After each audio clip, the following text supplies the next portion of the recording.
안녕하세요. 저는 남편과 사별하고 신발 장사로 한평생 살아온 60대 여자입니다. 신발 도매상들이 모여있는 동대문 신발 골목에서 제 가게를 운영한 지 30년이 넘었죠. 남편 없이 여자 혼자 힘으로 죽을 힘을 다해 일군 사업이 제법 잘 돼서 돈도 많이 벌었습니다. 서울 한복판에 있는 노른자 땅에 4층짜리 건물도 하나 올렸죠. 제 속사정을 모르시는 분들은 저를 보고 돈 걱정 없이 편안하게 노후를 보낼 수 있어 좋겠다고 많이들 부러워하시는데요. 사실 저는 돈이 아무리 많아도 아무런 기쁨도 보람도 없는 사람입니다. 억만금을 줘도 안 아까울 제 아들을 하늘로 먼저 떠나보냈기 때문이죠. 하나뿐인 제 아들은 결혼하고 10년 만에 얻은 정말 귀하디 귀한 자식이었습니다. 아이가 7살 되던 해 남편이 간암으로 세상을 뜬 후에는 아들은 저의 유일한 가족이자 희망이자 버팀목이자 제가 살아갈 이유가 되어 늘 제 곁을 든든하게 지켜주었죠. 우리 아들이 얼마나 대단한 아들이냐면요. 넉넉지 못한 형편에 학원은커녕 제대로 된 책상 하나 없이 지 엄마 신발가게 한 구석에 쪼그리고 앉아 공부하고도 전교 1등을 도맡아 수재 중의 수재입니다. 못 배우고 가진 것 하나 없는 부모 손에 자랐어도 우리나라 최고 대학이라는 서울대학교에 한 번에 척 붙은 자랑스러운 아들이죠.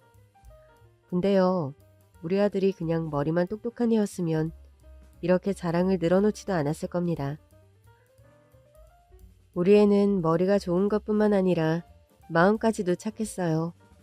억척스러운 엄마 밑에서 어떻게 그렇게 심성고운 아이가 태어났는지 이제껏 단 한 번도 제 말을 거스르거나 고집을 부린 적도 없었어요. 근데 그런 아들이 엄마보다 먼저 세상을 떠나고 만 거죠. 모든 건 그 여자애 때문이었어요. 착한 내 아들을 홀려서 죽음에까지 이르게 한 내 아들의 여자친구 말입니다. 그 여자애는 처음부터 마음에 들지 않았어요. 아들을 만나려고 아들이 아르바이트하는 카페를 찾아갔다가 그 애를 처음 만나게 되었는데요.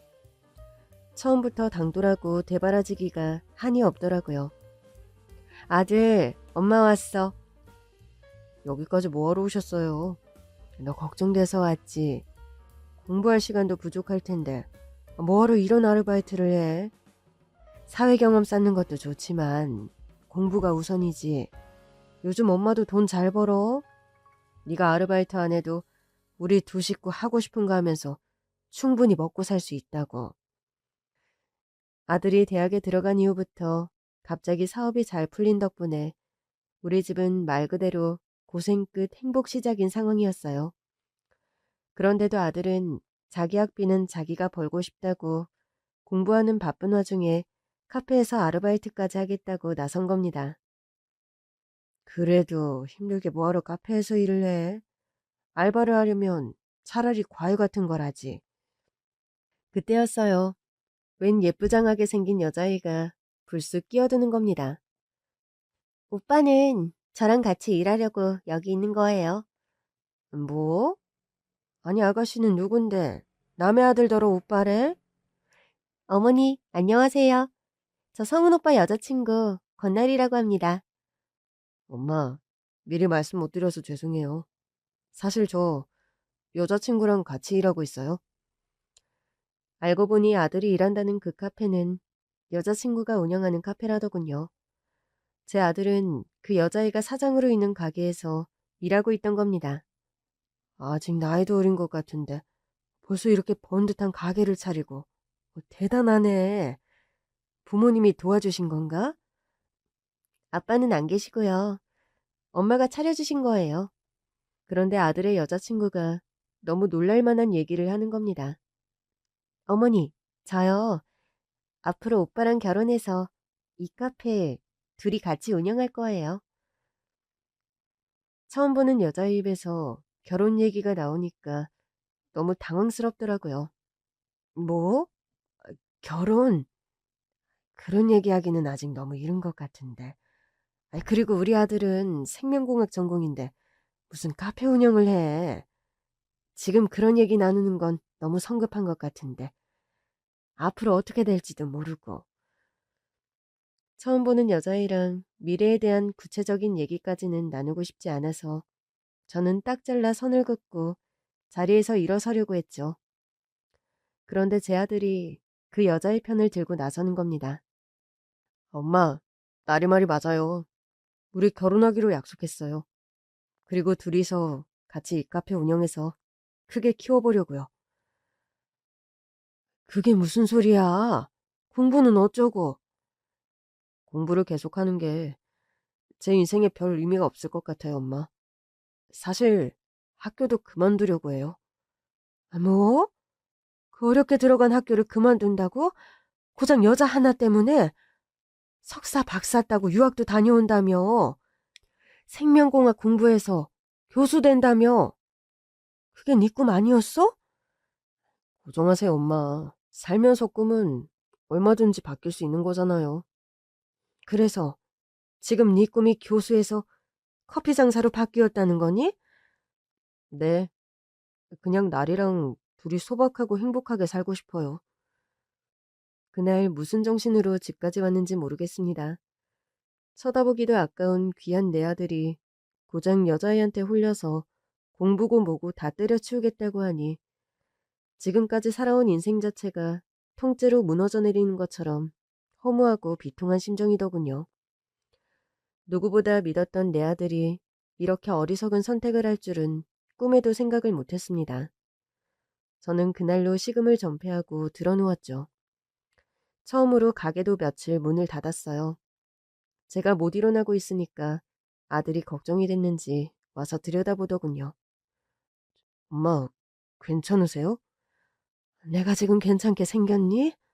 하나뿐인 아들이 서울대를 때려치우고 카페에서 커피나 타면서 살겠다고 하는데. 성훈아, 다시 잘 생각해봐. 너 정말 어리석은 판단을 하고 있는 거야. 나중에 후회할 거다. 사랑. 지금은 젊은 혈기에 영원할 것 같아도 그것처럼 짧고 허망한 감정도 없다. 엄마, 저는 앞만 보면서 달리는 삶에 지쳤어요. 공부하고 경쟁하고 평가받고 대학 가고 대학원 가고 석사 박사 따고 교수 되면 그 다음은요? 그거 다 하고 나면 행복해지나요? 아들의 절규에 가까운 얘기에 저는 아무 대답도 할 수 없었습니다. 말은 안 했지만 그동안 부모 도움 없이 혼자서 공부하느라 많이 힘들었던 모양이더군요. 엄마, 전 그냥 사랑하는 사람이랑 저만의 행복을 찾고 싶은 거예요. 저 이날 이때껏 단 한 번도 엄마 뜻 거역한 적 없어요. 그러니까 이번만큼은 제 뜻대로 하게 해주세요. 제 인생이잖아요. 아들이 이렇게까지 이야기하는데 더 이상 반대를 할 수도 없더군요. 자식이 행복해지고 싶다는데 그 행복을 막을 부모는 없을 테니까요. 이래서 자식 이기는 부모는 없다고 하는가 봅니다. 그냥 아들 뜻대로 해줄까 하며 슬며시 마음이 풀어지려던 그때 저는 제 두 귀를 의심하는 소리를 듣고 말았습니다. 너무 놀라서 아들한테 몇 번을 되물었었죠. 뭐, 뭐라고? 지금 뭐라고 했어? 아, 제 사주 말이에요. 제 사주는 공부 많이 하면 안 되는 사주래요. 태어나서 지금까지 한 일이라곤 공부밖에 없는데. 정말 웃기죠? 누가 그런 말도 안 되는 소리를 해? 여자친구 어머니가요. 사실은 여자친구 어머니가 무속인이세요. 뭐, 뭐라고? 무속인이라면 무당이라는 얘기야? 예, 저도 몇 번 직접 뵀는데 그렇게 이상한 분은 아니에요. 그냥 평범하세요. 지금 그걸 말이라고 하는 거니? 너 지금 무당 딸이랑 결혼을 하겠다는 얘기야? 전 너무 화가 나고 놀라서 피가 거꾸로 솟구치는 것 같았어요. 그런데 아들은 제가 왜 이렇게 화를 내는지 이해를 못하더군요. 무당이란 건 그냥 직업일 뿐이잖아요. 그걸로 문제 삼으시는 거 전 이해 안 돼요. 무당이 그냥 직업일 뿐이라고? 그게 얼마나 손가락 받는 일인지 알아? 왜 잘난 내 아들이 무당 사위가 돼서 손가락질 당하고 살아야 되냐고. 아무도 손가락질 하지 않아요. 그리고 제가 무당이랑 결혼하는 것도 아니잖아요. 그냥 나리 어머님이 무속인일 뿐이잖아요. 바보야. 무당은 대대로 이어지는 거잖아. 무당 딸도 신내림 받고 무당이 되는 거라고. 지금은 멀쩡할지 몰라도 나중에 갑자기 귀신도 보이고 신병 걸려서 여기저기 아프다가 결국 내린굿 받게 되는 거야. 에이, 그런 게 어딨어요. 그런 건 다 비과학적인 미신이에요. 성은아, 제발 정신 차려. 무당은 보통 사람들이랑 달라. 신을 모시는 거야. 귀신 따라서 좌지우지되는 삶을 살게 되는 거라고. 그러나 아무리 설득을 해도 아들의 결심은 완고했습니다. 마음을 바꿀 생각이 전혀 없더라고요. 저는 최후의 수단을 쓸 수밖에 없었습니다. 끝까지 네 고집대로 할 거면 이 엄마 죽이고 가라. 엄마, 그게 무슨 말씀이세요? 너 그 무당 딸이랑 결혼하면 엄마는 약 먹고 콱 죽어버릴 거야. 아들이 잘못된 길로 들어가는 걸 그냥 보고만 있으라고? 나는 너 잘못되는 꼴은 못 봐.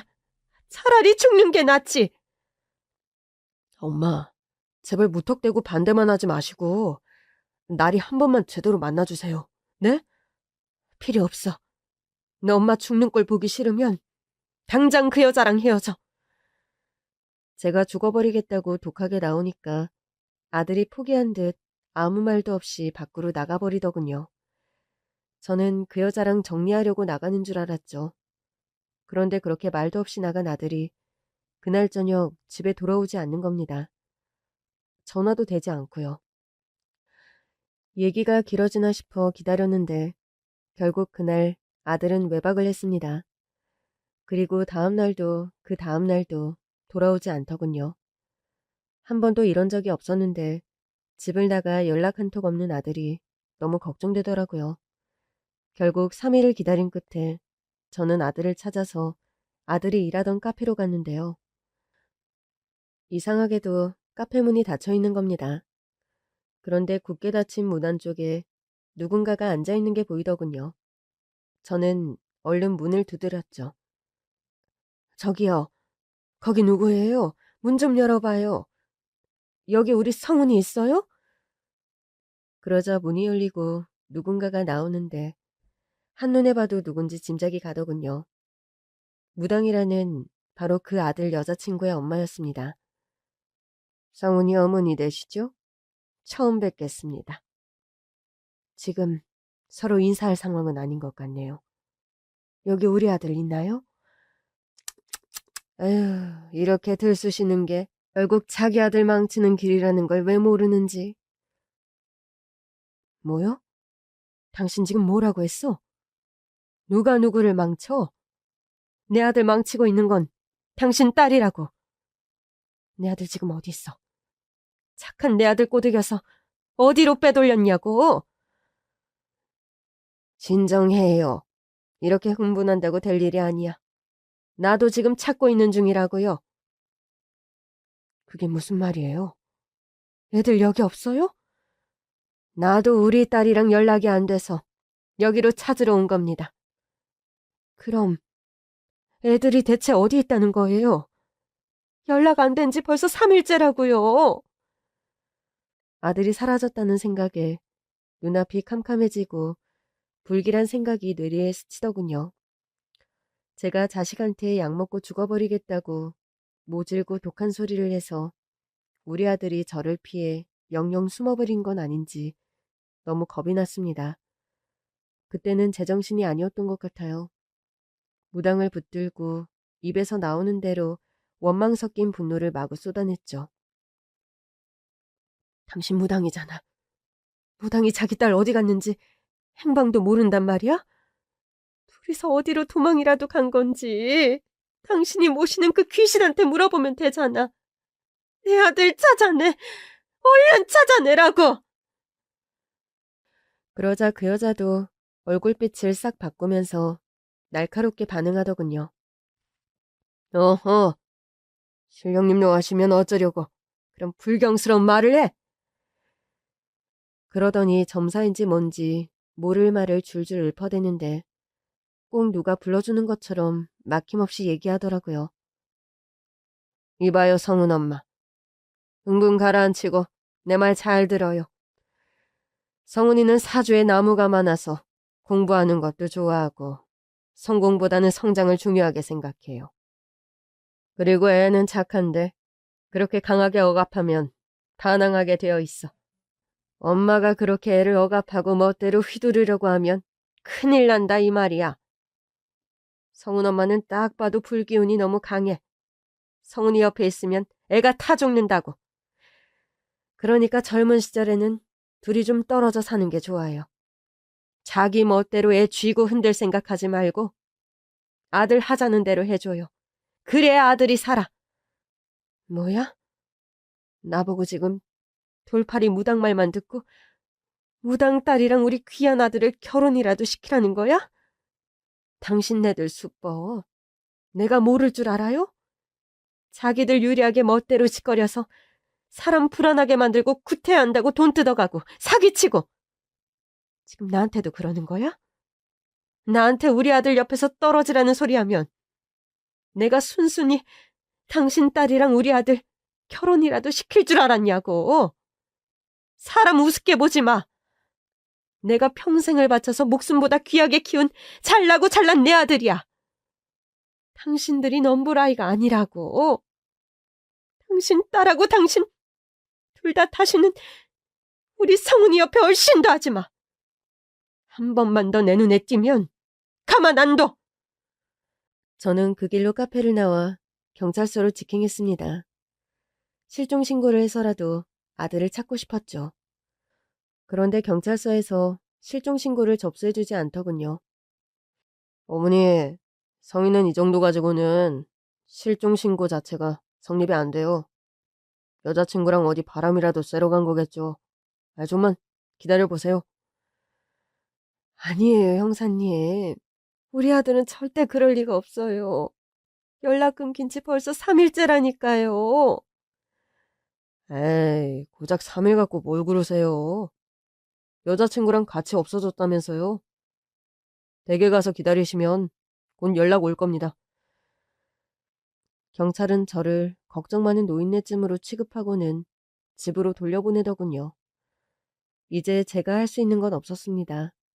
그저 아들이 마음을 돌리고 다시 집으로 돌아오기를 기다릴 수밖에 없었죠. 그런데 제가 경찰서를 찾아간 지 일주일 후, 정확히 아들이 집을 나간 지 열흘 후에 경찰서로부터 연락이 왔습니다. 저 박성우 씨 댁이죠? 아, 네, 맞는데요. 우리 아들 찾았나요? 박성우 씨 모친 되십니까? 네, 제가 성훈이 엄마예요. 우리 아들 어디 있어요? 아, 이거 참. 이런 소식 전해드리게 돼서 너무 유감입니다. 아무래도 아드님이 사망한 것 같습니다. 네? 뭐라고요? 사망한 것 같다니 그게 무슨 소리예요? 아드님 유서가 발견됐어요. 같이 가서 유서랑 유품 확인 좀 해주시죠. 저는 미친 사람처럼 아들의 유서가 발견되었다는 곳으로 달려갔습니다. 경찰이 말해준 위치는 서울에서 그리 멀리 떨어지지 않은 조그마한 시골 마을의 강가였어요. 폴리스 라인을 뚫고 들어간 사건 현장에서 저는 너무도 슬픈 장면과 마주하고 말았습니다. 강가에 여자 신발 한 켤레와 남자 신발 한 켤레가 나란히 놓여 있더라고요. 남녀 신발이 나란히 놓여 있는 걸로 봐선 이곳에서 두 사람이 동반 자살한 거로 보이는데요.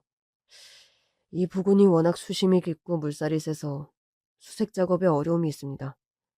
저희들이 잠수부를 동원해서 시신을 찾고 있는데 보이지가 않아요.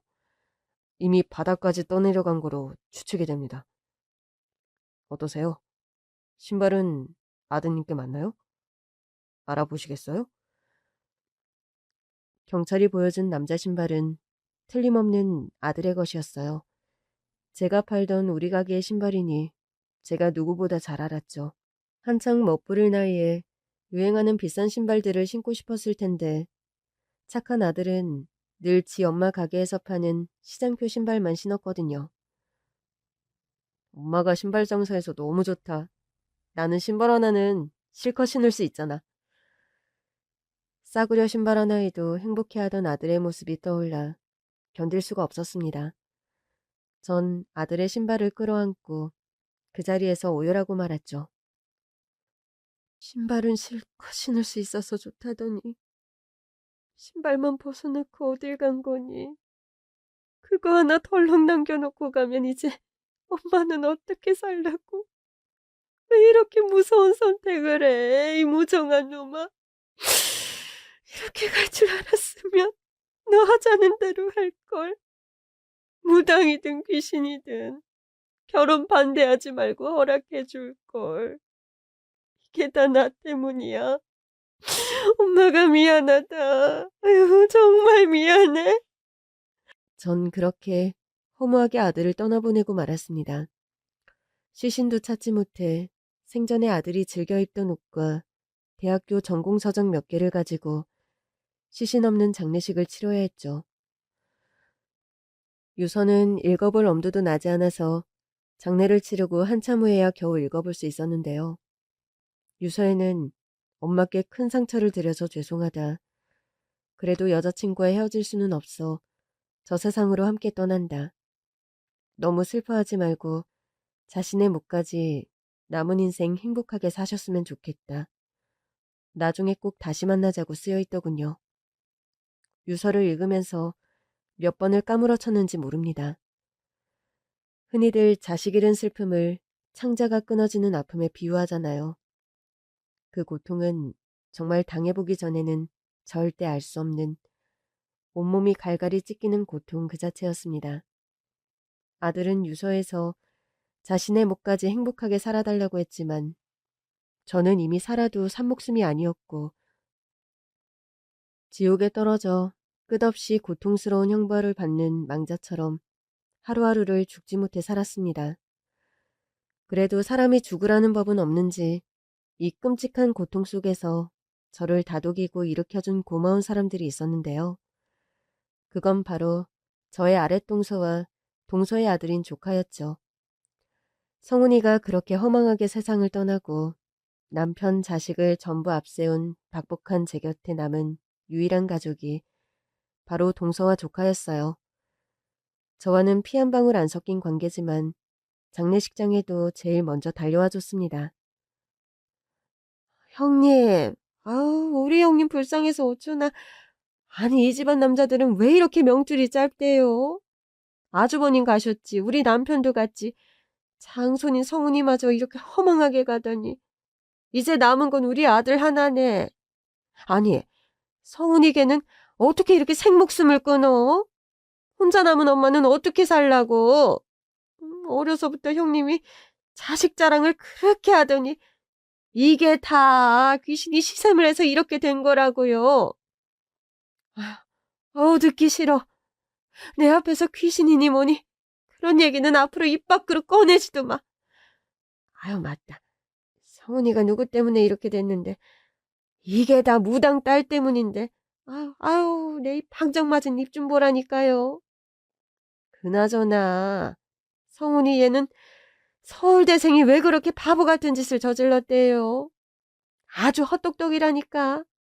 실속은 우리 아들이 더 있었네. 누가 헛똑똑이야? 아유, 내 잘난 아들.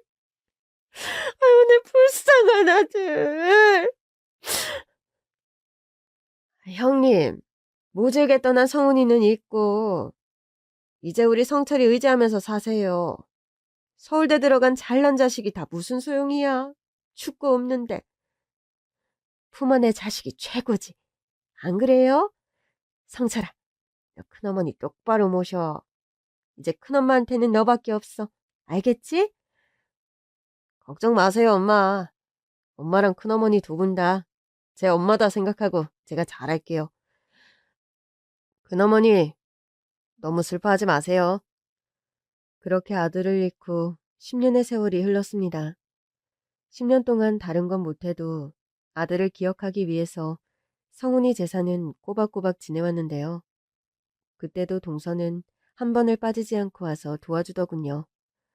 말은 좀 밉살맞게 해도 지난 10년간 혼자 남은 제 곁을 지켜준 한결같이 고마운 사람이었죠.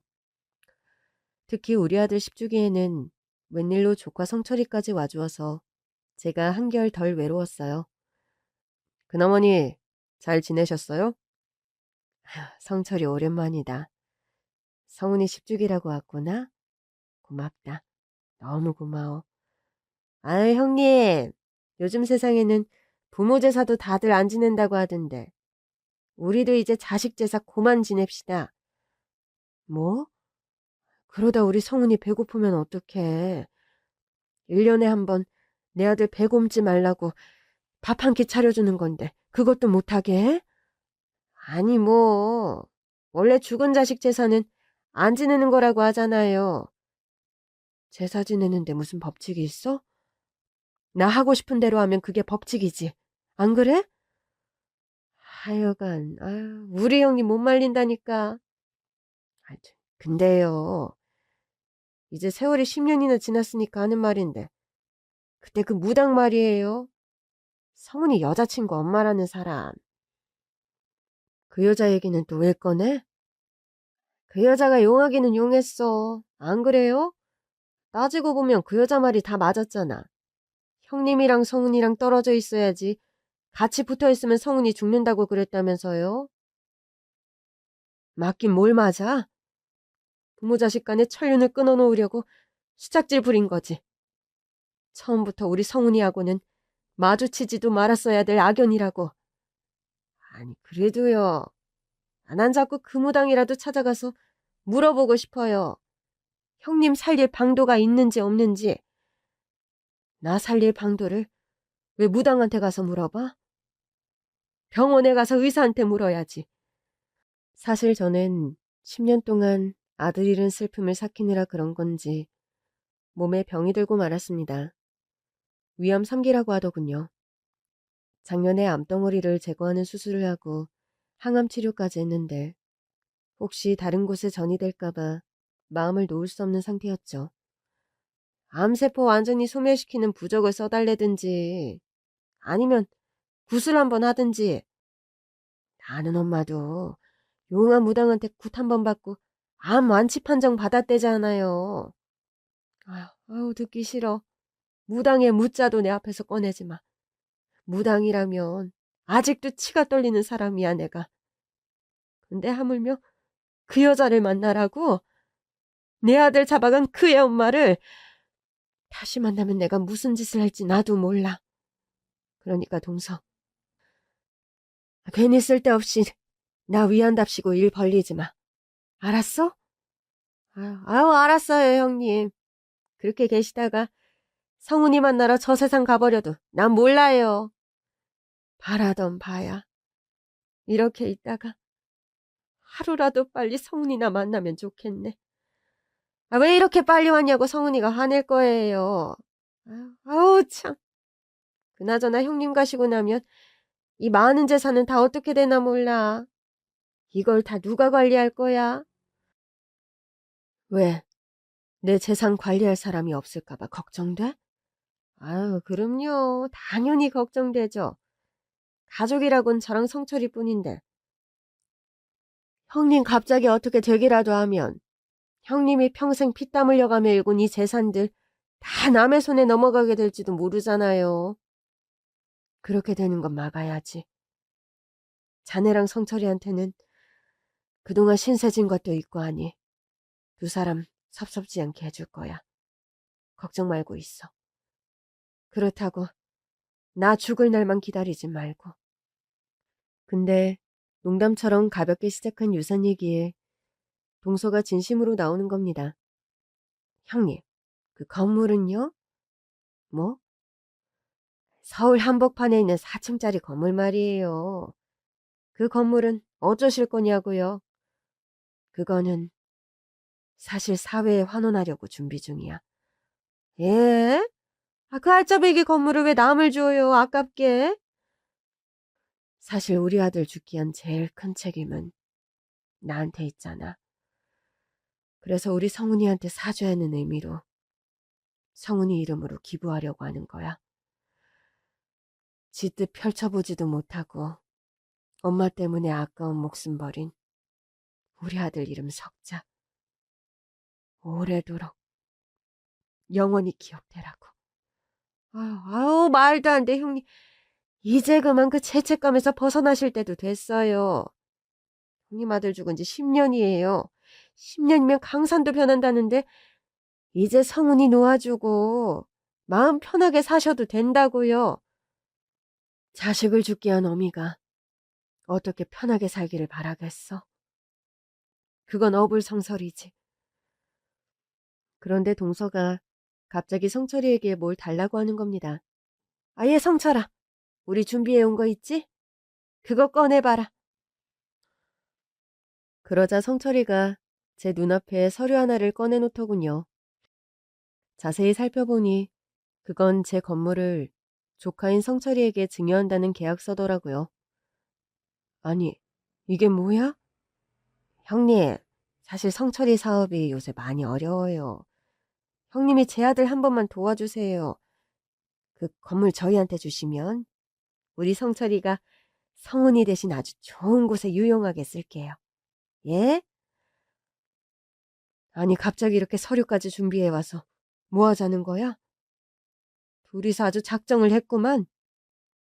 이러려고 성철이까지 데리고 온 거야? 우리 아들 10주기에 맞춰서 내 재산 증여받으려고? 근데 동서, 정말 미안한데 나한테도 다 계획이 있어. 이렇게 갑자기 떼쓰듯이 달라고 조르면 내가 너무 곤란해. 형님도 알다시피 인생이 어디 계획대로 되나요? 그렇게 손 놓고 있다가 형님 갑자기 돌아가시기라도 하면 물려줄 자식도 없는데 어쩌시려고요? 형님이 신발 팔아 피땀으로 세운 건물이 남의 손에 넘어가야 속이 시원하시겠어요? 그리고 그동안 성철이가 성훈이 대신에 형님 자식 노릇하느라 애 많이 썼잖아요. 성철이가 성훈이 대신인데 어차피 상속해줄 건물 돌아가시기 전에 미리 땡겨서 준다 생각하고 저희 주세요. 예? 솔직히 동서가 지난 10년간 성훈이 제사 때마다 와서 도와준 거 그게 고마워서 현금화되어 있는 재산 일부를 챙겨주려고 생각은 하고 있었지만 하나뿐인 제 건물을 줄 생각은 꿈에도 없었어요. 성철이도 자식 노릇하려고 했다지만 명절 때 몇 번 와서 저한테 용돈 얻어간 게 전부입니다. 저 암 수술했을 때도 들여다보지 않았어요. 그런데 수십억 하는 건물을 통째로 달라니요. 그건 안 될 말이었어요. 근데도 동서가 계속 건물을 증여해달라고 막무가내로 졸라대는 바람에 정말 몹시 난처했습니다. 형님, 언제 돌아가실지도 모르는데 그렇게 재산 욕심 부리면 추해요. 뭐? 추해? 추하다고? 자네 어떻게 나한테 그런 소리를 해? 그러니까 고집 그만 부리시고 여기다 사인해 주세요. 남한테도 주신다면서 저랑 성철이 주는 게 그렇게 아까우세요? 성훈이 이름으로 기부하고 싶어서 그래요? 그럼 저희가 아예 건물 이름을 성훈이 이름으로 바꿀게요. 성훈빌딩. 어때요? 그럼 성훈이 이름이 영원히 남을 거 아니에요. 예? 아무리 그래도 그 건물은 안 돼. 그건 내 아들 몫으로 남겨놓은 거야. 내가 엄마로서 성훈이한테 해줄 수 있는 마지막 일이라고. 그 건물 나한테서 뺏어갈 권리? 동서한테 없어. 나한테 아무것도 강요하지 마. 형님, 우리가 피 한 방울 섞이진 않았지만 저는 형님을 진짜 가족이라고 생각하고 대했는데 형님은 정말 가족끼리 너무하시는 거 아니에요? 우리 성철이가 큰어머니 하면서 형님을 얼마나 따랐냐고요. 저는 너무 기가 막혔습니다. 암 수술하고 재발될까 두려운 마음 반, 차라리 암세포가 온몸에 퍼져서 먼저 세상 떠난 아들을 만나러 가고 싶다는 마음 반으로 하루하루 살얼음판을 걷는 저에게 건물 내놓으라며 계약서까지 들이미는 동서와 조카라니요. 이게 과연 가족한테 할 수 있는 짓인가요? 동서가 저를 진짜 가족으로 생각했다면 멀쩡히 살아있는 저에게 언제 죽을지 모르니 유산 정리하라는 이런 말을 할 수가 있는 걸까요? 동서의 이런 어처구니 없는 요구 때문에 그동안 고마웠던 마음까지도 사라질 지경이었습니다. 사람이 어떻게 이렇게 잔인할 수가 있어? 자식 잃고 병들어 죽을 날만 기다리는 나한테 어떻게 이럴 수가 있냐고. 그때였습니다.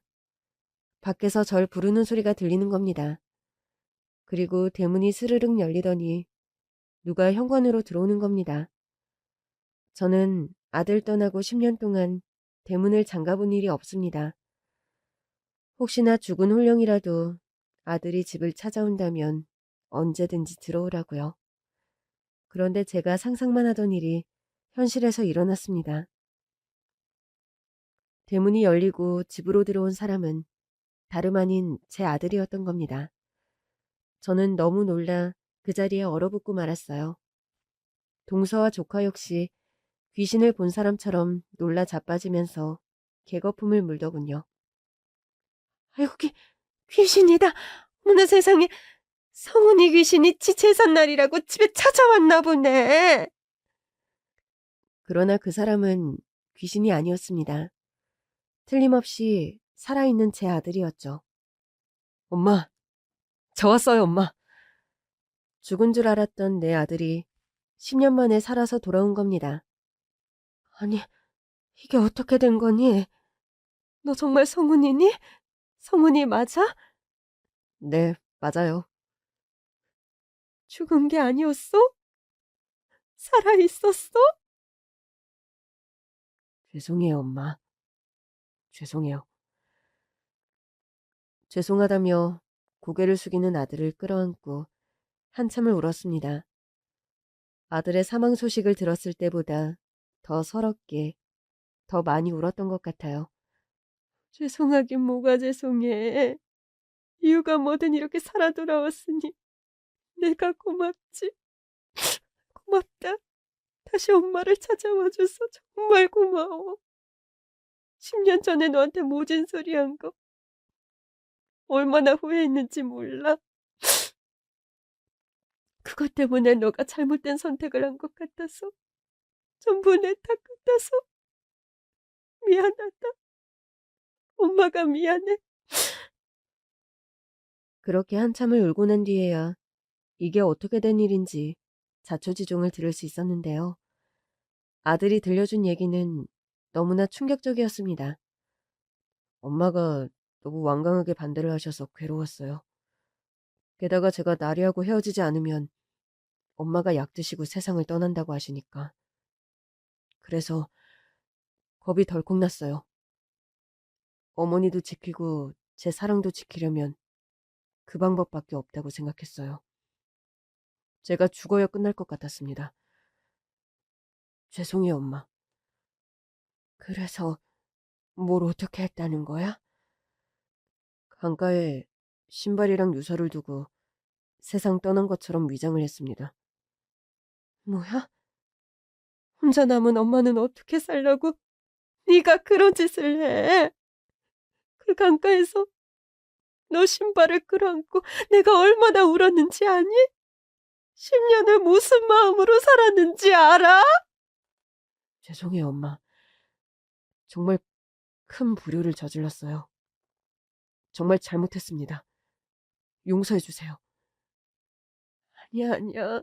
이렇게 돌아왔으니 됐다. 너는 불효자 아니고 효자야, 효자. 죽었던 내 아들이 10년 만에 살아서 왔으니 엄마는 이제 오늘 당장 죽어도 여한이 없어. 그때 옆에서 놀라 벌벌 떨고 있던 동서가 갑자기 끼어들더군요. 근데 이 애들은 누구야? 뭐? 애들? 죽었다 살아 돌아온 아들을 보느라 주변이 어떻게 됐는지 누가 같이 왔는지 살펴볼 겨를도 없었는데 애들 소리에 정신을 차려보니 현관문 앞에 웬 아이들 둘이 서 있더군요. 유모차 안에서 곤히 자는 작은 아기와 그 옆에 멀뚱하게 서 있는 대여섯 살쯤 된 아이가 그제야 눈에 들어왔는데요. 한눈에 봐도 우리 아들 어릴 때랑 똑같이 생겼더라고요. 이 애들은 누구냐? 설마 성훈이 네 아들이야? 예. 그래서 기어이 무당 딸이랑 결혼해서 애들까지 낳은 거냐? 예. 죄송해요, 엄마. 저희 둘이서 강가에 신발 벗어놓고 바로 베트남으로 갔어요. 거기서 살림도 차리고 커피 사업도 하고 저렇게 예쁜 아들을 둘이나 낳았습니다. 민준아, 이리 와봐. 할머니한테 인사드려야지. 아들이 부르자 큰애가 할머니 부르면서 쪼르르 와서는 저한테 폭 안기는 겁니다. 그러니까 제 눈에서 눈물이 주르륵 흐르지 뭡니까?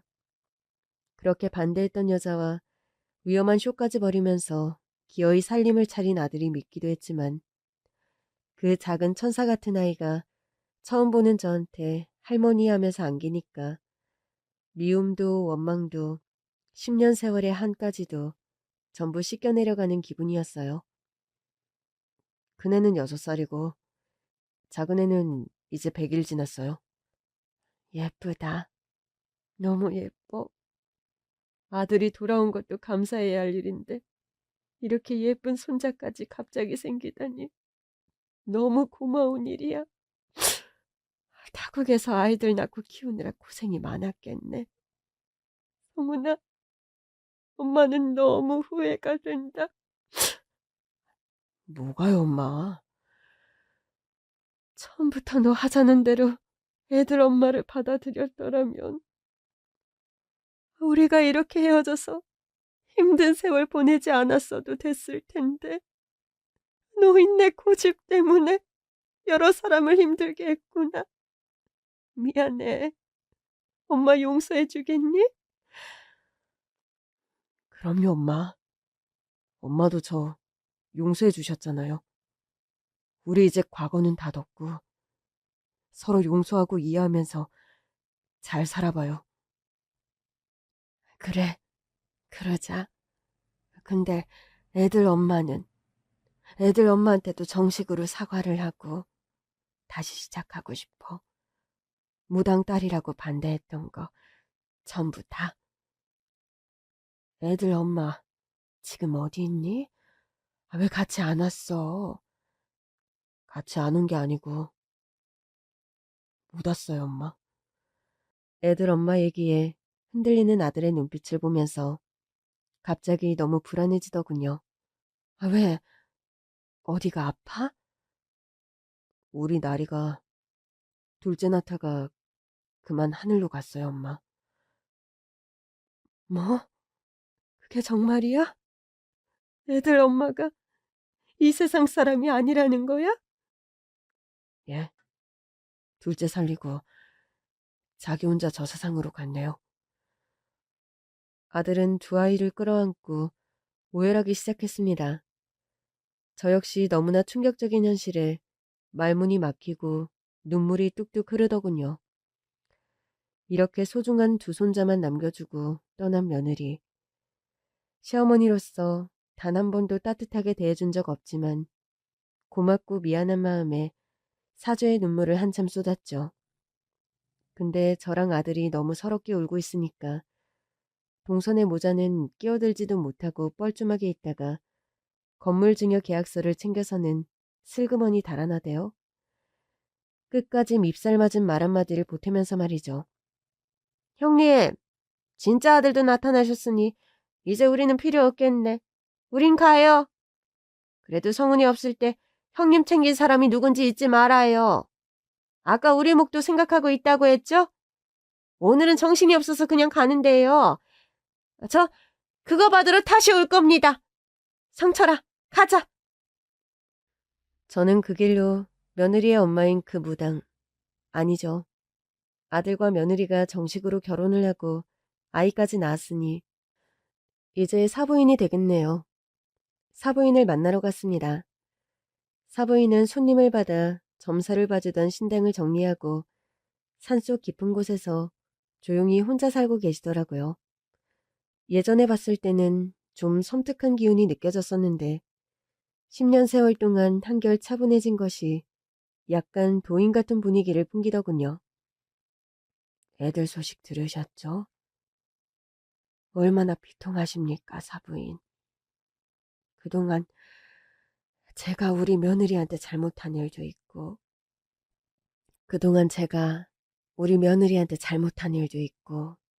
사부인께 결례를 범한 일도 있어서 용서를 빌고 싶어서 이렇게 왔습니다. 10년 전에 이미 죽은 거로 생각하고 있던 아이예요. 10년 동안 이 산속에서 딸아이를 위해서 치성을 드렸는데 결국 그렇게 간 걸 보면 이게 다 자기 팔자였구나 싶어요. 무당이란 사람이 자기 딸 팔자를 몰랐던 거죠. 그게 어디 사부인 잘못이겠어요? 자책하지 마세요. 전부 다 제 잘못입니다. 제가 처음에 아이들을 반대해서 모든 일이 다 이렇게 틀어지고 만 거예요. 죄송합니다. 사부인은 잘못한 거 없으세요. 무당사돈거려하고 피하는 거야 제가 제일 잘 알죠. 왜 모르겠습니까? 다 이해합니다. 그리고 사부인이 그때 아이들 결혼을 반대해서 아드님이랑 사부인이랑 전부 사신 겁니다. 예? 그게 무슨 말씀이신지. 제가 예전에 처음 만났을 때 한 얘기 기억하시나요? 글쎄요. 세월이 하도 많이 지나고 그동안 큰일을 많이 겪은 터라 기억이 가물가물합니다만. 무슨 말씀을 하셨었죠? 두 분 기운이 안 맞아서 좀 떨어져 살아야 좋다고 한 얘기요. 그러고 보니 기억이 나더군요. 아들 사주에 나무가 많은데 제가 불의 기운이 너무 강해서 아들이 타죽을 형국이라 서로 좀 떨어져 있는 게 좋겠다고 말했었거든요. 사부인이 10년 동안 힘든 일을 겪으시면서 훨훨 타오르던 불의 기운이 은은하고 따사로운 기운으로 바뀌었어요. 이제 두 분 함께 사시면서 서로 조화가 잘 돼서 좋은 일만 가득할 겁니다. 제가 신점도 잘 보지만 사주풀이도 잘하거든요. 제 말 믿으셔도 돼요. 모든 일이 이렇게 풀리려고 그랬나 봅니다. 우리 아이는 자기 팔자대로 간 거니 마음 아파하거나 죄책감 가지실 필요 전혀 없어요. 그리고 사부인은 정말 놀라운 사실 하나를 더 털어놓더군요. 사실 따지고 보면 일이 이렇게 된 건 전부 다 제 잘못이거든요. 예? 그게 무슨 말씀인지. 제 딸 나리 말입니다. 사실 제 핏줄이 아니에요. 예? 그럼 장모님이 나리 친어머니가 아니란 말씀이세요? 그래, 그렇게 중요한 사실을 숨겨서 자네한테도 많이 미안하네. 나리는 사실 아주 어릴 때 우리 집 앞에 버려진 엎둥이였어. 누가 무당집 앞에 아기를 버리고 갔더라고.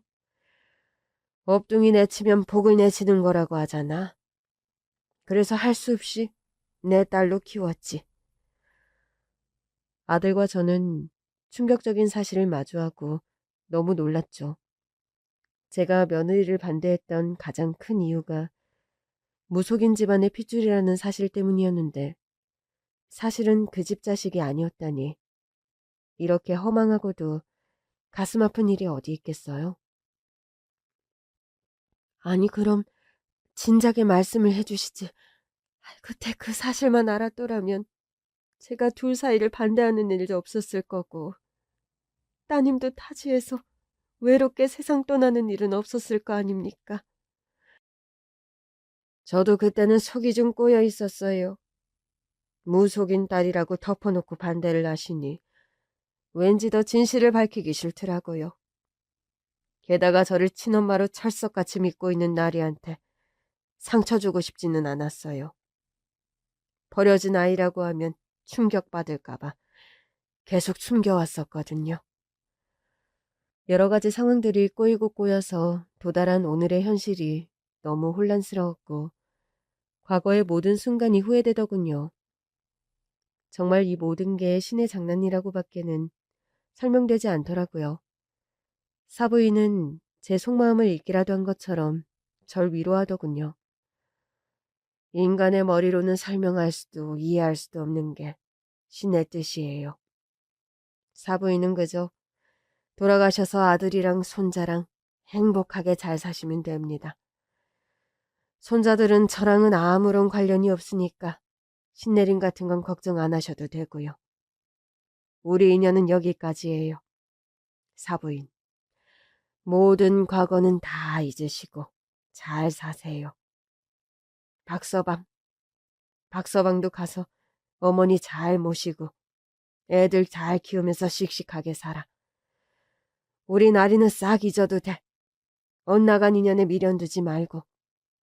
우리 나리 위해서는 내가 열심히 기도할 테니까. 두 분은 각자 주어진 인생을 열심히 살아나가시면 됩니다. 사부인과의 만남은 거기까지였어요.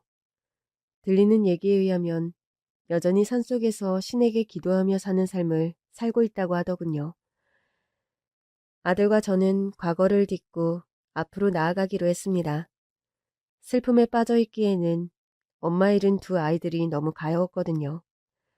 엄마의 빈자리가 느껴지지 않도록 최대한 사랑을 주려고 노력했습니다. 더욱이 이제 막 100일이 지난 막내는 한창 손이 많이 갈 시기라 멍하니 손을 놓고 있을 수도 없더라고요. 저는 아이들이 좀 더 좋은 환경에서 자랄 수 있도록 제 건물 꼭대기에 살림집을 새로 마련했어요. 그곳에서 우리 네 식구가 새로운 삶을 시작하게 됐죠. 아들은 제가 암 수술을 해서 재발 위험이 있다는 걸 알고 그날로 극진히 저를 돌보기 시작했어요. 암에 좋다는 건강식도 직접 챙기고 함께 운동도 하고 병원에 정기검진을 하러 가는 날에는 꼭 함께 가줍니다. 하늘이 도와주신 건지 아들의 극진한 간호 덕에 암은 더 이상 재발하지 않고 있어요. 이대로 유지만 잘하면 완치 판정을 받을 날도 멀지 않았다고 하니 얼마나 기쁜지 몰라요. 위암에 걸려 아들 따라갈 생각만 하며 산송장처럼 살던 제가 이제는 아들 손자와 함께 미래를 꿈꿀 수 있게 되었다는 사실 하나만으로도 너무나 감사할 일입니다. 아들하고는 가끔 며느리 이야기를 해요. 아들이 솔직한 심정을 얘기해 주더군요. 엄마, 나는 나리가 자기가 입양하였다는 사실 모르고 간 게 차라리 잘 됐다 싶어요. 그건 또 무슨 소리야? 무속인 집안 핏줄이 아닌 것만 알았어도 내가 그때 그렇게 반대하지는 않았을 텐데. 그래도 나리는 장모님을 정말 많이 사랑했거든요. 친딸이 아니란 걸 알았으면 아마 상처받았을 거예요. 그랬니? 네. 사랑 많이 받고 자란 정말 밝고 예쁜 사람이었어요. 아이들도 정말 사랑으로 잘 키웠고요. 나리하고 같이 산 10년 세월 동안 엄마께는 죄송하지만 정말로 행복했어요. 네가 행복했다니 정말 다행이다. 이제 그 행복을 쭉 이어갈 수 있게 애들만 바라보면서 살자. 저 아이들이 정말 행복해질 수 있게 잘 키워야 해. 그게 내가 며느리한테 사죄하는 길인 것 같아. 그래요, 엄마. 우리 민준이랑 민서 잘 부탁해요. 엄마가 아이들 사랑해주면 애들 엄마도 하늘에서 고마워할 거예요. 사실 10년 동안 나리가 엄마한테 많이 죄송해했어요. 항상 찾아가서 용서빌 날만 기다리다가 잘못된 거예요. 그랬구나. 그래. 너희들도 마음이 많이 무거웠겠지. 사부인 말씀대로 모든 건 운명 따라 팔자 따라 가는 거라 생각하고 과거는 전부 다 털자. 예, 엄마. 제 앞에 놓인 운명이 또 저를 어디로 데려갈지는 아무도 모릅니다. 사람의 팔자는 오직 신만이 아시는 거겠죠. 우리는 그저 주어진 운명에 따라서 순리에 맞게 하루하루 성실히 살아가면 그만이라는 생각이 듭니다. 후회스러운 과거는 다 잊고 이제는 가족들과 함께 더 나은 미래를 만들기 위해 열심히 노력할 겁니다. 지금까지 제 이야기 들어주셔서 감사합니다.